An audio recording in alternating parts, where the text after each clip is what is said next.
ಕಾಪಾಡಬೇಕು ಅಂತಂದ್ರೆ ಒಮ್ಮತದ ನಿರ್ಧಾರ ಅತಿ ಮುಖ್ಯ. ಕಾವೇರಿ ವಿವಾದ ನಮಗೂ ನಿಮಗೂ ಹೊಸದಲ್ಲ. ರಾಜಕೀಯಕ್ಕಿಂತ ರಾಜ್ಯದ ರೈತರು ಜನರ ಹಿತ ಮುಖ್ಯ. ಸರ್ವಪಕ್ಷ ಸಭೆಯಲ್ಲಿ ಸಿಎಂ ಡಿಕೆ ಶಿವಕುಮಾರ್ ಮಾತಾಡಿರೋದು ರಾಜ್ಯದ ಹಿತಾಸಕ್ತಿ ವಿಚಾರದಲ್ಲಿ ಯಾವುದೇ ರೀತಿಯ ರಾಜಕಾರಣ ಬೇಡ ಅಂದಿದ್ದಾರೆ. ಕುಡಿಯುವ ನೀರಿಗೆ ಮೊದಲ ಆದ್ಯತೆಯನ್ನ ನೀಡಬೇಕು. ಎಲ್ಲಾ ಪಕ್ಷಗಳ ಸಂಸದರು ರಾಜ್ಯದ ಪರವಾಗಿ ನಿಂತಿದ್ದಾರೆ, ಅವರಿಗೆ ಧನ್ಯವಾದ ಹೇಳ್ತೇನೆ ಅಂತ ಸಿಎಂ ಡಿಕೆ ಶಿವಕುಮಾರ್ ಈ ಸಂದರ್ಭದಲ್ಲಿ ಮಾತಾಡಿದ್ದಾರೆ, ಈ ಸಭೆಯಲ್ಲಿ ಹೇಳಿದ್ದಾರೆ ಅನ್ನುವಂತ ಮಾಹಿತಿ. ಮೊದಲ ಆದ್ಯತೆ ಏನಾಗಿರಬೇಕು? ಕುಡಿಯೋ ನೀರು. ಕುಡಿಯೋ ನೀರಿಗಾಗಿ ಈಗ ಆಗಿರುವಂತಹ ಮಳೆ, ಆ ಮಳೆಯ ಕೊರತೆಯ ನಡುವಿನಲ್ಲಿ ಆಗಿರುವಂತಹ ಈ ಅಲ್ಪ ಮಳೆ, ಇದೆಲ್ಲದರಿಂದ ಸಾಧ್ಯನಾ ಹಾಗಾದ್ರೆ? ಅಥವಾ ಈಗಾಗಲೇ ಒಂದಷ್ಟು ಟೆಕ್ನಿಕಲ್ ಡೀಟೇಲ್ಸ್ ಇಂದ ಹೇಳೋದಾದ್ರೆ ರಾಜ್ಯಕ್ಕೆ ಕುಡಿಯೋ ನೀರಿನ ಅಭಾವ ಮುಂದಿನ ದಿನಗಳಲ್ಲಿ ಕಾಡುತ್ತೆ ಅಂತ ಹೇಳಲಾಗ್ತಾ ಇದೆ, ಸ್ಪೆಷಲಿ ಬೆಂಗಳೂರಿಗೆ. ಅದಕ್ಕೆ ಸಂಬಂಧಪಟ್ಟಂತೆ ಕ್ರಮ ಏನು? ಸರ್ಕಾರ ಏನ್ ಕ್ರಮ ತಗೊಳ್ತಾ ಇದೆ? ಇದೆಲ್ಲದರ ಬಗ್ಗೆಯೂ ಕೂಡ ಚರ್ಚೆ ಆರಂಭ ಆಗಿದೆ ಅನ್ನುವಂತ ಮಾಹಿತಿ. ಅದರ ಜೊತೆಯಲ್ಲಿ ಡಿಕೆ ಶಿವಕುಮಾರ್ ಈ ಸಂದರ್ಭದಲ್ಲಿ ಮಾತಾಡಿದ್ದಾರೆ. ರಾಜ್ಯದ ಹಿತ ಕಾಪಾಡಬೇಕಾಗಿದೆ. ಈ ಸಮಸ್ಯೆಗಳು ಅಥವಾ ಈ ವಿವಾದ ಇವತ್ತು ನಿನ್ನೆಯದಲ್ಲ ಅನ್ನುವಂಥ ವಿಚಾರವನ್ನು ಕೂಡ ಡಿಕೆ ಶಿವಕುಮಾರ್ ಈಗ ಹೇಳಿದ್ದಾರೆ ಅನ್ನುವಂತ ಮಾಹಿತಿ. ಡೀಟೇಲ್ಸ್ ಅನ್ನ ಕೊಡ್ತಾರೆ ನಮ್ಮ ಪ್ರತಿನಿಧಿ ಹನುಮಂತು, ನೇರ ಸಂಪರ್ಕದಲ್ಲಿ ಜಾಯಿನ್ ಆಗಿದ್ದಾರೆ. ಹನುಮಂತು, ಸದ್ಯಕ್ಕೆ ಸಭೆ ಆರಂಭ ಆಗಿದೆ, ಎಲ್ಲರೂ ಕೂಡ ಆಗಮಿಸಿದ್ದಾರೆ. ಅದರ ಜೊತೆಯಲ್ಲಿ ಈ ಸಭೆಯಲ್ಲಿ ಏನೇನು ಈಗ ಚರ್ಚೆಗಳು ಆಗ್ತಾ ಇದೆ, ಯಾವ ಮಾಹಿತಿಯನ್ನ ನೀಡಲಾಗಿದೆ, ಏನಿದೆ ಇನ್ಸೈಡ್ ಡೀಟೇಲ್ಸ್?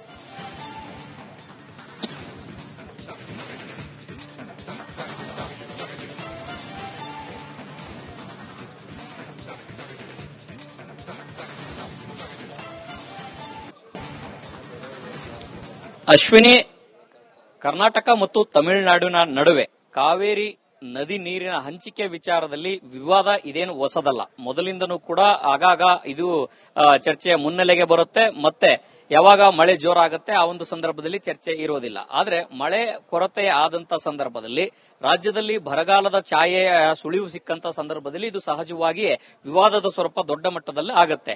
ಇದು ಒಂದು ಕಡೆಗೆ. ಮತ್ತೊಂದು ಕಡೆಗೆ ಈಗಾಗಲೇ CWRC ಮತ್ತು CWMA ತಮಿಳುನಾಡಿಗೆ 3500 ಕ್ಯೂಸೆಕ್ ನೀರು ಬಿಡಬೇಕು ಅನ್ನುವಂತ ಸೂಚನೆಯನ್ನ ಕೊಟ್ಟಿತ್ತು.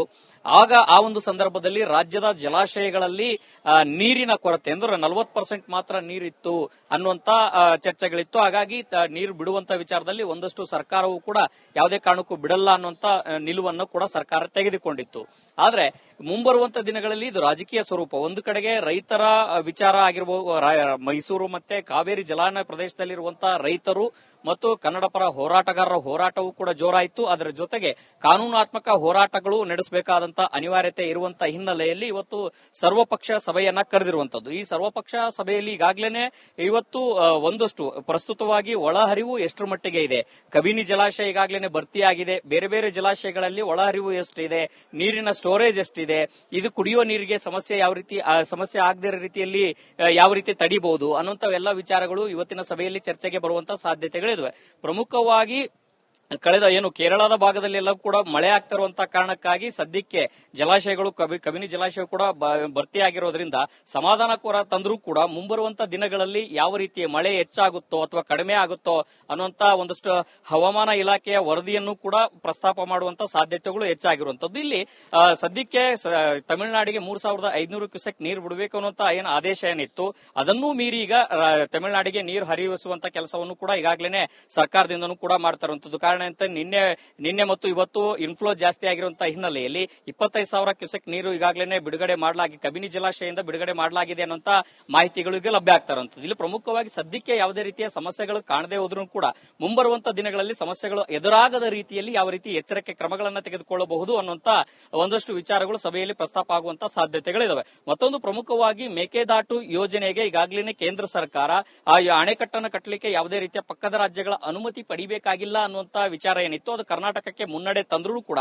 ಸಿಡಬ್ಲ್ಯೂಸಿಯಲ್ಲಿ ಡಿಪಿಆರ್ ಕಳಿಸುವಂತ ವಿಚಾರ ವಾಪಸ್ ಕಳಿಸಿದೆ. ಕೆಲವೊಂದು ವಿಚಾರಗಳನ್ನು ಸ್ಪಷ್ಟನೆ ಕೇಳಿ ಆ ಒಂದು ವಿಷಯವೂ ಕೂಡ ಇವತ್ತಿನ ಸಭೆಯಲ್ಲಿ ಪ್ರಸ್ತಾಪ ಮಾಡಿ ಜೆಡಿಎಸ್ ನಾಯಕರಾಗಿರ್ಬೋದು, ಬಿಜೆಪಿ ನಾಯಕರಾಗಿರ್ಬೋದು, ಕೇಂದ್ರ ಸಚಿವರ ಆಗಿರ್ಬೋದು, ಇವರೆಲ್ಲರೂ ಕೂಡ ಅಭಿಪ್ರಾಯಗಳನ್ನು ಕೂಡ ಸಂಗ್ರಹ ಮಾಡುವಂತ ಸಾಧ್ಯತೆಗಳು ಹೆಚ್ಚಾಗಿರುವಂತ ಒಂದಷ್ಟು ಮಾತುಗಳು ಕೇಳಿ ಬರ್ತಾ ಇರುವಂತದ್ದು. ಇನ್ನು ಪ್ರಮುಖವಾಗಿ ಇವತ್ತಿನ ಸಭೆಯಲ್ಲಿ ಒಂದು ಮೇಕೆದಾಟಿನ ಯೋಜನೆಯ ಜೊತೆಗೆ ಮುಖ್ಯಮಂತ್ರಿ ಡಿಕೆ ಶಿವಕುಮಾರ್ ಅವರು ಕೂಡ ಕಾವೇರಿ ವಿವಾದ ಅನ್ನುವಂಥದ್ದು ಇವತ್ತು ನಿನ್ನೆದಲ್ಲ, ಹೊಸದೇನಲ್ಲ. ಆದ್ರೆ ಕುಡಿಯುವ ನೀರಿಗೆ ಮೊದಲ ಆದ್ಯತೆ ನಮ್ಮದು ಅನ್ನುವಂಥದ್ದು ಪ್ರಾರಂಭಿಕದ ನುಡಿಗಳಲ್ಲೇ ಸಭೆಗೆ ಮಾಹಿತಿಯನ್ನ ಕೊಟ್ಟಿದ್ದಾರೆ.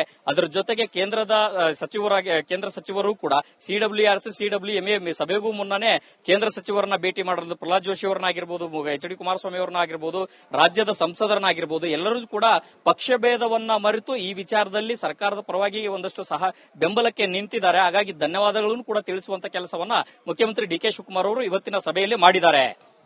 ಅಶ್ವಿನಿ, ರೈಟ್ ಹನುಮಂತು, ಅದರ ಜೊತೆಯಲ್ಲಿ ಸರ್ಕಾರದ ಮುಂದೆ ಸಾಲು ಸಾಲು ಸವಾಲುಗಳಿದೆ. ಒಂದು ರೈತರ ಆಕ್ರೋಶ ಒಂದು ಕಡೆಯಲ್ಲಿ, ಮತ್ತೊಂದು ಕಡೆಯಲ್ಲಿ ಈಗಾಗಲೇ ಕನ್ನಡ ಪರ ಸಂಘಟನೆಗಳು ನೀಡಿರುವಂತಹ ಬಂದ್ಗೆ ಕರೆ.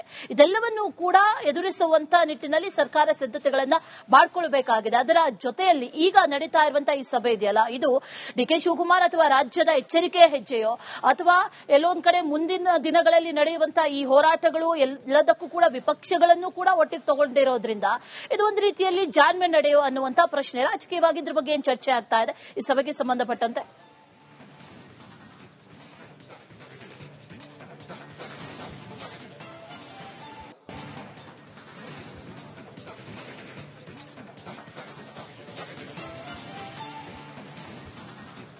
ಖಂಡಿತವಾಗ್ಲೂ ಕಾವೇರಿಯ ವಿಚಾರದಲ್ಲಿ ಪಕ್ಷಭೇದ ಮರೆತು ಎಲ್ಲರೂ ಕೂಡ ಆ ಸರ್ವಪಕ್ಷ ಸಭೆಗೆ ಎಲ್ಲರೂ ಕೂಡ ಆಗಮಿಸಿದ್ದಾರೆ. ಬಿಜೆಪಿ ನಾಯಕರು ಕೂಡ ಆಗಮಿಸಿದ್ದಾರೆ, ಮತ್ತೆ JDS ನಾಯಕರು ಕೂಡ ಆಗಮಿಸಿದ್ದಾರೆ. ಅದರ ಜೊತೆಗೆ ಮಾಜಿ ಮುಖ್ಯಮಂತ್ರಿಗಳಾದಂತಹ ಸಿದ್ದರಾಮಯ್ಯನವರು, ಯಡಿಯೂರಪ್ಪನವರು, ವೀರಪ್ಪ ಮೊಯ್ಲಿಯವರು ಕೂಡ ಸಭೆಯಲ್ಲೇ ಆಗಮಿಸಿರುವಂತು. ನೀರಿನ ವಿಚಾರಕ್ಕೆ ಅಂತ ಬಂದಂತಹ ಸಂದರ್ಭದಲ್ಲಿ ಯಾವುದೇ ರೀತಿಯ ಪಕ್ಷದ ನಿಲುವುಗಳನ್ನ ಬದಿಗೊತ್ತು ಸಭೆಗೆ ಬಂದಿದ್ದಾರೆ. ಆದ್ರೆ ಸಭೆಗೂ ಬರುವ ಮುನ್ನವೇ ಬಿಜೆಪಿಯ ಕೋರ್ ಕಮಿಟಿ ಸಭೆಯಲ್ಲೂ ಕೂಡ ಒಂದಷ್ಟೇನಾಗಿತ್ತು, ಈ ಎಲ್ಲಾ ಬೆಳವಣಿಗೆ ಆಗೋಕಿನ ಮುನ್ನವೇ ತಮಿಳುನಾಡಿಗೆ ರಾಜ್ಯ ಸರ್ಕಾರ ನೀರನ್ನ ಹರಿಸಿದ್ದಾರೆ ಅನ್ನುವಂತ ಟೀಕೆಯನ್ನು ಕೂಡ ಸರ್ಕಾರದ ವಿರುದ್ಧ ಮಾಡಿದ್ರು. ಅದು ಸಹಜವಾಗಿಯೇ ತಾಂತ್ರಿಕವಾಗಿ ಸಭೆಯ ಒಳಗಡೆ ಯಾವ ರೀತಿಯ ರಾಜ್ಯದ ಪರವಾಗಿ ನಿಲುವನ್ನು ತೆಗೆದುಕೊಂಡಂತ ಸಂದರ್ಭದಲ್ಲಿ ನಿಲ್ಲಬೇಕು ಆ ತರ ನಿಲ್ತಾರೆ. ಅದು ಅದರ ಹೊರತಾಗಿಯೂ ಕೂಡ ರಾಜಕಾರಣದಲ್ಲೂ ಕೂಡ ಇಲ್ಲಿ ನಿಜಕ್ಕೂ ಕಾಂಗ್ರೆಸ್ ಮತ್ತು TVK ನಡುವೆ ಮೈತ್ರಿ ಆಗಿರುವಂತಹ ಹಿನ್ನೆಲೆಯಲ್ಲಿ ಅಲ್ಲಿ ತಮಿಳುನಾಡಿಗೆ ನೀರು ಹರಿಸುವಂತ ಪರಿಸ್ಥಿತಿ ಬಂದಿದೆ ಅನ್ನುವಂತ ಟೀಕೆಗಳು ಕೂಡ ಬಿಜೆಪಿ ಮಾಡಿತ್ತು.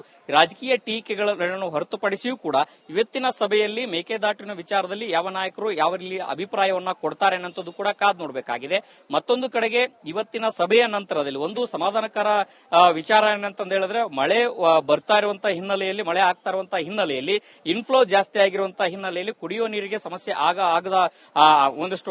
ಆಗದೇ ಇರುವಂತದ್ದು ಒಂದಷ್ಟು ಮಾಹಿತಿಗಳು ಲಭ್ಯ ಆಗ್ತಾ ಇರುವಂತದ್ದು. ಆದ್ರೆ ಒಂದೊಮ್ಮೆ ಏನಾದ್ರೂ ರಾಜ್ಯದಲ್ಲಿ ಮಳೆ ಏನಾದ್ರೂ ಕಡಿಮೆ ಆದ್ರೆ ಆ ಒಂದು ಸಂದರ್ಭದಲ್ಲಿ ಕುಡಿಯಲಿಕ್ಕೆ ಯಾವುದೇ ರೀತಿಯ ಸಮಸ್ಯೆ ಆಗದಂತೆ ನಾವು ಯಾವ ರೀತಿ ಎಚ್ಚರಿಕೆಗೆ ಕ್ರಮಗಳನ್ನು ತೆಗೆದುಕೊಳ್ಳಬೇಕು ಅನ್ನುವಂತ ನಿಟ್ಟಿನಲ್ಲಿ ಇವತ್ತಿನ ಸಭೆಯಲ್ಲಿ ಒಂದಷ್ಟು ಮಾಹಿತಿಗಳು ಕೊಡುವಂತಹ ಸಾಧ್ಯತೆಗಳು ಹೆಚ್ಚಿರುವಂತದ್ದು. ಒಟ್ಟಾರೆಯಾಗಿ ಇಲ್ಲಿ ಪ್ರಮುಖವಾಗಿ ರಾಜ್ಯದ ಒಂದು ಸುಪ್ರೀಂ ಕೋರ್ಟ್ ನಲ್ಲಿ ಯಾವ ರೀತಿ ಮನವರಿಕೆ ಮಾಡಬೇಕು, ಯಾವ ರೀತಿ ವಾದವನ್ನ ಮಂಡಿಸಬೇಕು, ಕಾನೂನಾತ್ಮಕ ಹೋರಾಟಗಳನ್ನ ಯಾವೆಲ್ಲ ವಿಚಾರಗಳನ್ನ ಮುಂದಿಟ್ಕೊಂಡು ಮಾಡಬೇಕು ಅನ್ನುವಂತ ಎಲ್ಲಾ ಮಾಹಿತಿಗಳನ್ನ ಅಂಕಿಅಂಶಗಳ ಸಮೇತ ಒಂದು ಸಭೆಗೂ ಕೊಟ್ಟರೂ ಕೂಡ ಸಭೆಯಿಂದ ಆಚೆಗೆ ಬಂದಂತ ಸಂದರ್ಭದಲ್ಲಿ ಸಹಜವಾಗಿ ರಾಜಕೀಯ ಟೀಕೆಗಳು ಕೂಡ ಕೇಳಿ ಬರುವಂತಹ ಎಲ್ಲಾ ಲಕ್ಷಣಗಳು ಇದಾವೆ. Ashwini, right Hanumanthu, thank you ಡೀಟೇಲ್ಸ್ಗೆ.